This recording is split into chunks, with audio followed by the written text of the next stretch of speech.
Hey Steve, this is Wes. Had a chance to look at your video, so I want to go over some things with you that I noticed.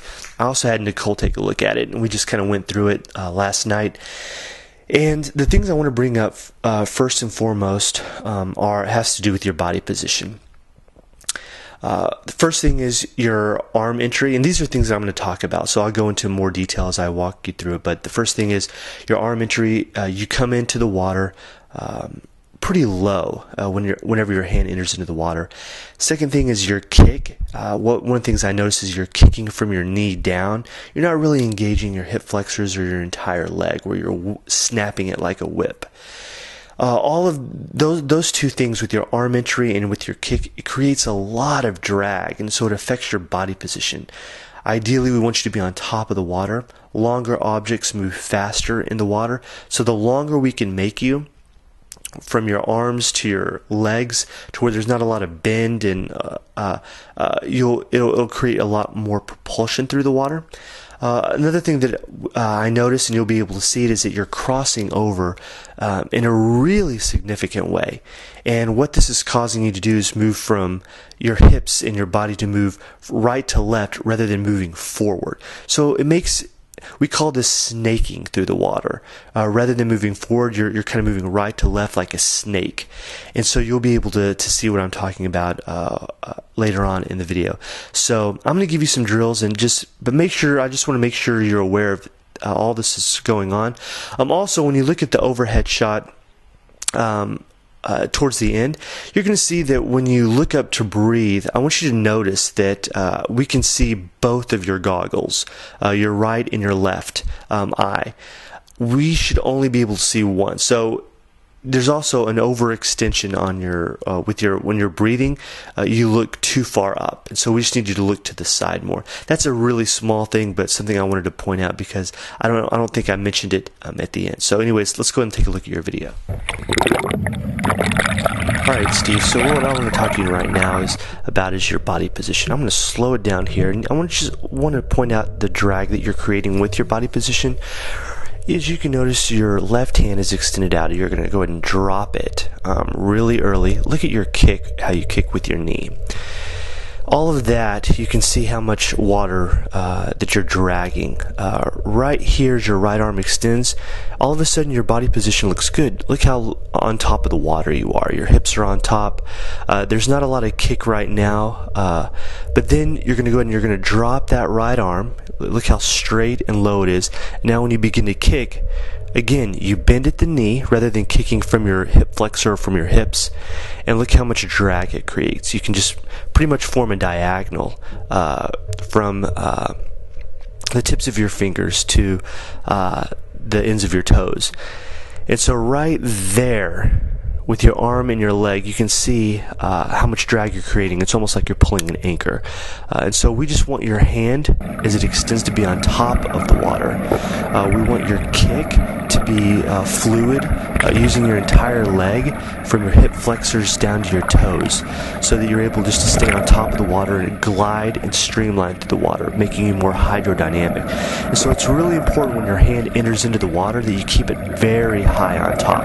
And so I'm going to also give you some kicking drills to do, so that we can strengthen those hips and those hip flexors, so that you're able to use your entire leg, which means you'll be able to generate more force and propel yourself through the water. So when we talk about body position, this is what I'm referring to.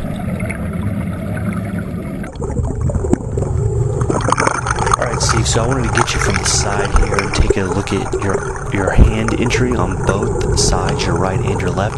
And just go and look at how, when you enter into the water, how low you go in a diagonal-like position, rather than keeping that entire hand all the way to your shoulder on top of the water.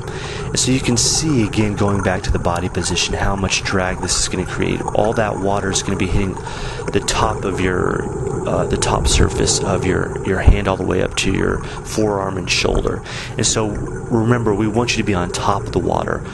On top of the water makes you more hydrodynamic. We want you to be long. So all of this is interconnected from your hand entry all the way down to your kick.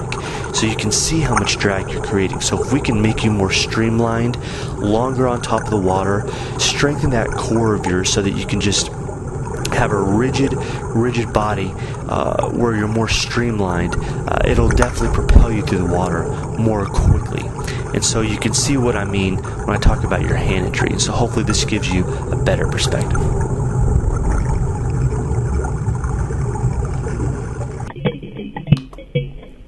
Alright, Steve, so now we're going to take a look from the front.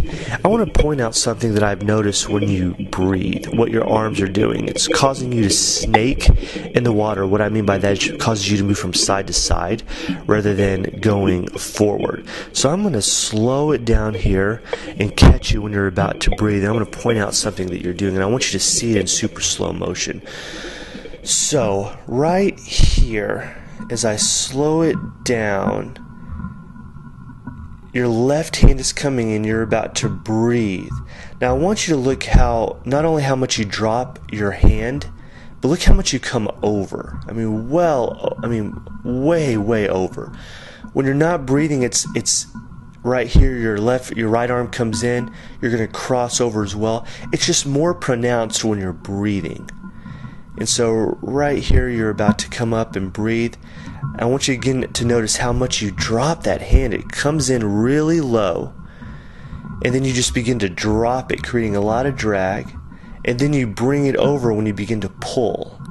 And what that does is, each time you cross over that significantly, it engages your hips, and your hips begin to move from right to left rather than going straight, and it causes you to snake through the water. And so we just need you to imagine you have that center line going down the center of your body, and that your hand does not cross it at all. Alright? And again, hopefully what I'm hoping is that the more you can come into the water high in the water rather than coming in so low, that it will improve as well. And so we're going to move to an above the top shot. And again, I want you to notice the snaking position. Okay, when you enter into the water and you cross over, you can see that there's a lot of motion from right to the left. Look at your hips, look at your arms when it enters. When your left hand enters, it's almost pointing more diagonally to the to the side rather than completely going straight. With your kick, because you're kicking from your knees rather than your hips, you're not generating enough propulsion to really have that streamlined hydrodynamic feel when you're in the water. All right, and so what we want is we want you to focus on core. The more you focus on core, the more rigid you're going to be, the more longer you're going to be in the water, which means you're going to be more streamlined, moving straight ahead rather from side to side in a snake-like position. And so as you look through this, I want you to think about these things that I'm pointing out, and how they all work together. They're all connected.